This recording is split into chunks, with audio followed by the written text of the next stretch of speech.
How are you? Today you're with your family. I pray you're with your dad.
They don't own the back.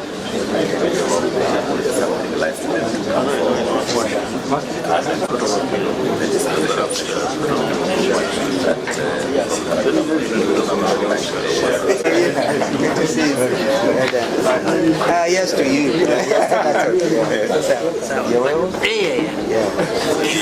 Sorry. You okay? Yeah.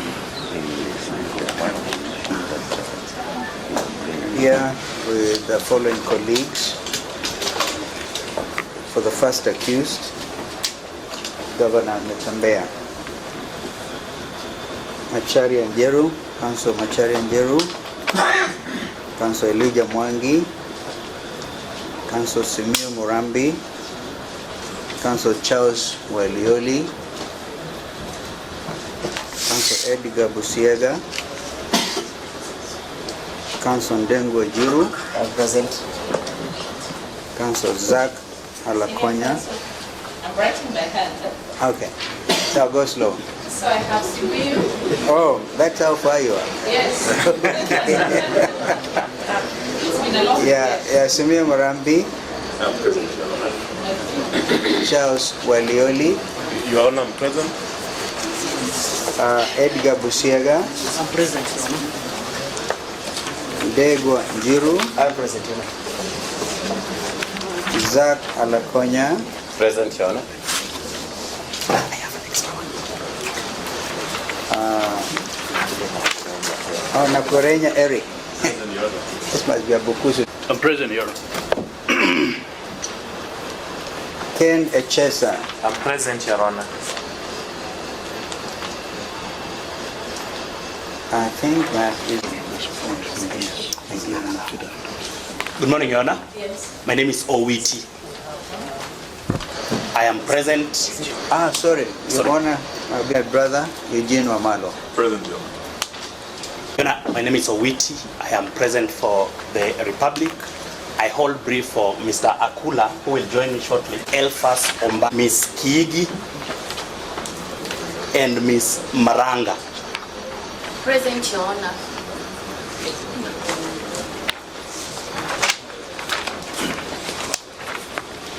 Your Honor, the matter is coming up for mention to confirm compliance with the directions of your learned brother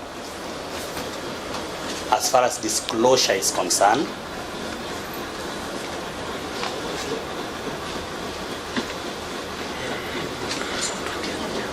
Unfortunately, Your Honor, on our part, we have not been able to comply with those orders, and will be seeking for an extension of time within which to comply.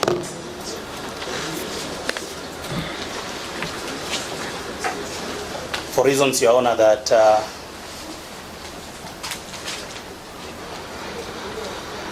most of the documents, the subject of the disclosure, are intended to be obtained from the Trans Nzoia county offices and the various sub-county offices under it.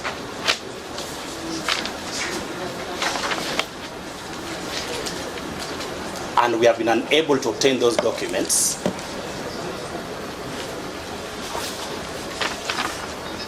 to their entirety. Some of them have been obtained.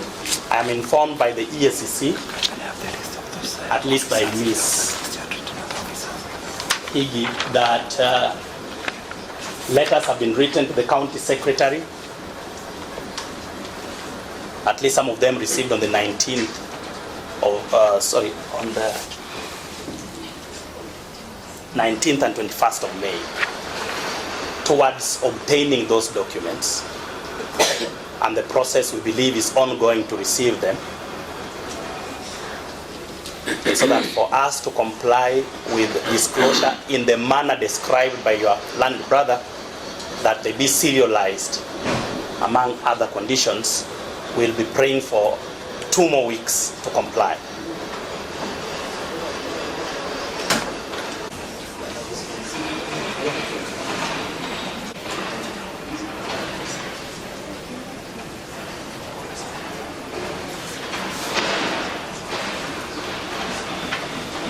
What are you doing?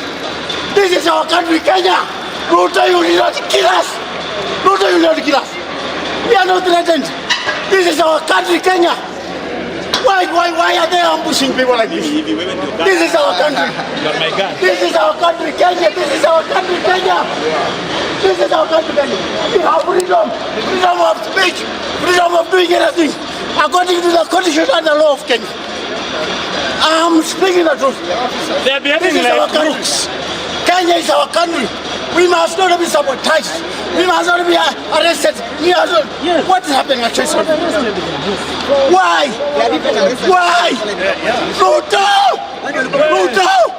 Don't kill us! Don't kill us! This is our country. This is our country. This is our country.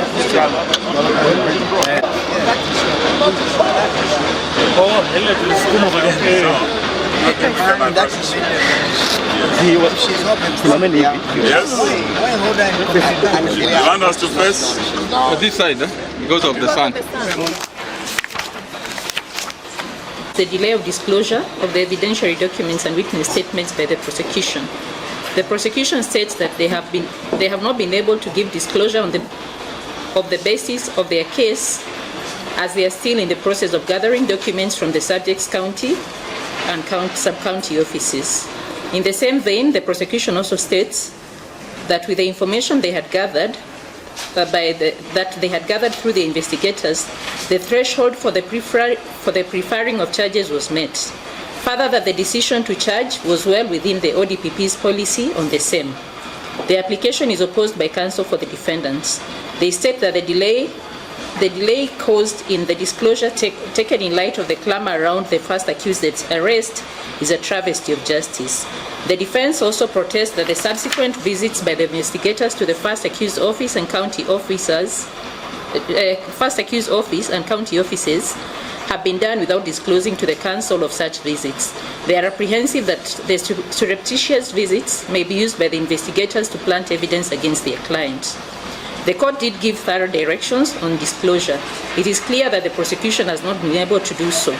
Although they state that they were given an onerous task on the nature of the disclosure, it is imperative for all parties to ensure that they comply with the court orders as strictly as possible.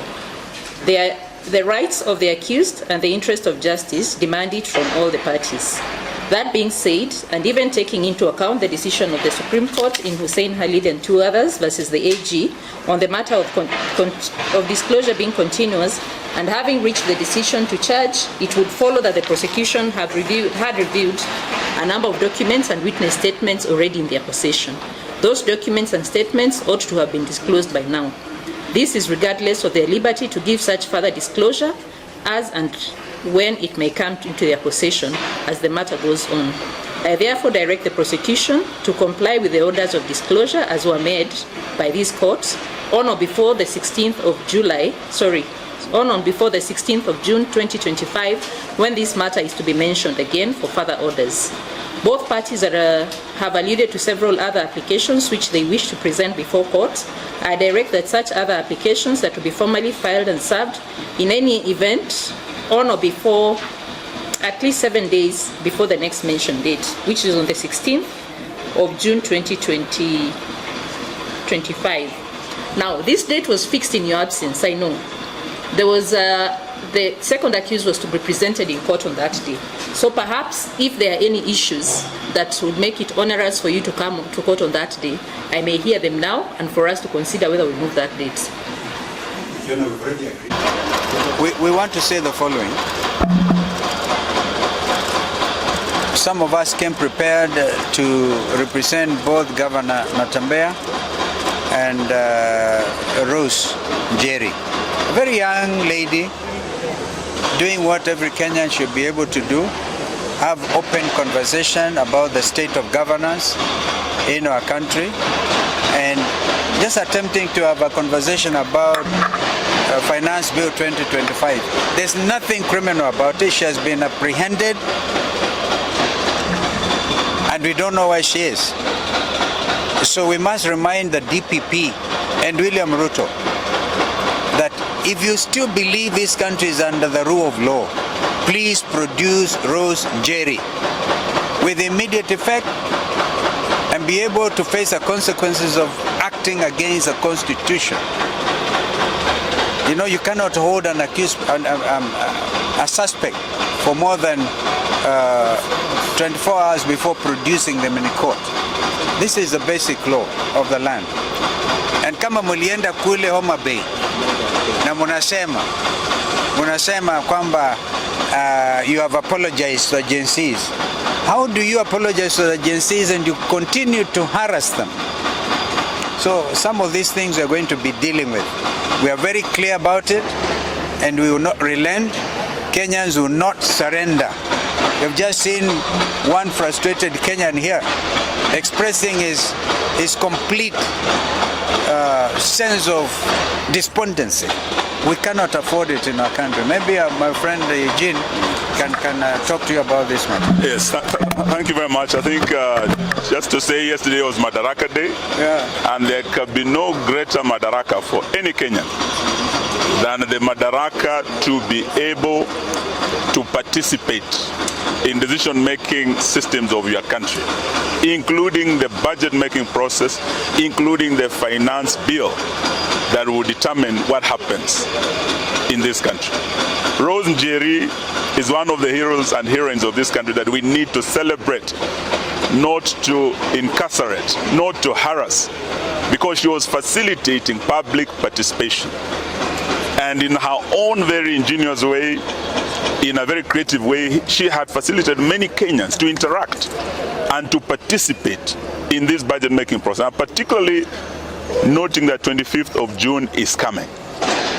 Today is third, meaning to the next Revolution Day, the Liberation Day of Gen Zs, 25th of June 2025. The Finance Bill 2025 is coming, and as Kenyans we are allowed to participate in the making of that bill. So we are here to demand, we're a big team of lawyers here. We were ready after the Governor Natembeya case to stand with Rose Njeri. She has been held at Pangani Police Station for several days. We had been told she'll be produced today. As we speak, she's not in any of our courts. Where have they taken her? Why are they holding her? What crime has she committed? These are the questions we want to ask today. Even as William Ruto apologizes to Gen Zs, he must start by releasing and apologizing to Rose Njeri. She has done nothing wrong. From Trans Nzoia, I want to say this. We've seen what has happened today. A prosecution that has no evidence, that is set on a fishing expedition, that did a lot of drama raiding Governor Natembeya's homes in Kitale, in Nairobi, in Rongai. They brought him here and they have no evidence. They are now harassing anyone, whether family, whether politically associated, whether working with Governor Natembeya, we have seen them harassing people here who travel all the way. We are saying this harassment must stop. This harassment, this is pure political harassment, and we demand that it stops. Thank you very much. Well, just add, we declared that June the 25th will be a public holiday to commemorate the singular struggle by the Kenyan Gen Zs, who have actually raised the conscience of the world, not just the region, the world. So for me and all of us in opposition, we are very clear that 25th will be a public holiday. And then the police, why keep Jerry? He could even have given a police bail. Now you are complicit in this heinous crime against humanity, because she's a human being. She's a Kenyan young lady entitled to all the freedoms under the Constitution. To the people of Tanzania, we are with you. Thank you. A Kenyan citizen, Kenyan patriot, and I stand here in solidarity to defend our people. I'm not happy with what is happening in the Republic of Kenya, especially with unlawful arrests, victimization, intimidations, harassments that are occurring now and then. This is our country. Let us respect our constitution. Our President, His Excellency Dr. William Samoei Ruto, had to swear 2 oaths, first oath and the second oath. He must be able to protect our Kenyan constitution. He must be able to protect the entire citizens. But what is happening in the Republic of Kenya actually is very horrible. Now, once it continues like this, are we going to encourage the local investors? Are we going to encourage the international investors or foreign investors? This is very bad. Now, what about to a local mwananchi? Someone who is voiceless, someone who doesn't have anyone to defend him or her. Where shall he go to? This is our Republic of Kenya, and I'm speaking the truth. Leadership is very much unpredictable. Today you are the president, the following day there is another one who will be leading. What will happen now? Maybe if the following day or the following year or the coming 2024, then another person who will be leading will be your enemy. Actually it's not good, and that's what I'm really clarifying. We want peace in the Republic of Kenya. Thank you very much. I'm Paul Wamaru, a Kenyan patriot and a native of Kenya. We may not oppose. I then confirm as is required, and of the view that we could have the middle ground of, during the mentions, at least appearing virtually. That would be our position. From wherever it is, it will appear virtually for the mentions.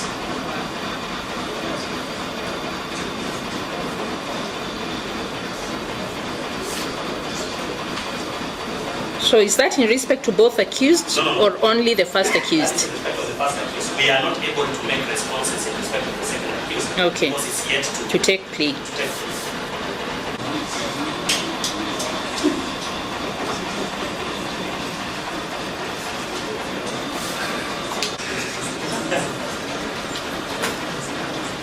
So I'll dispense with the attendance of the second of the mention, then we'll see whether it will be necessary for him to attend or not.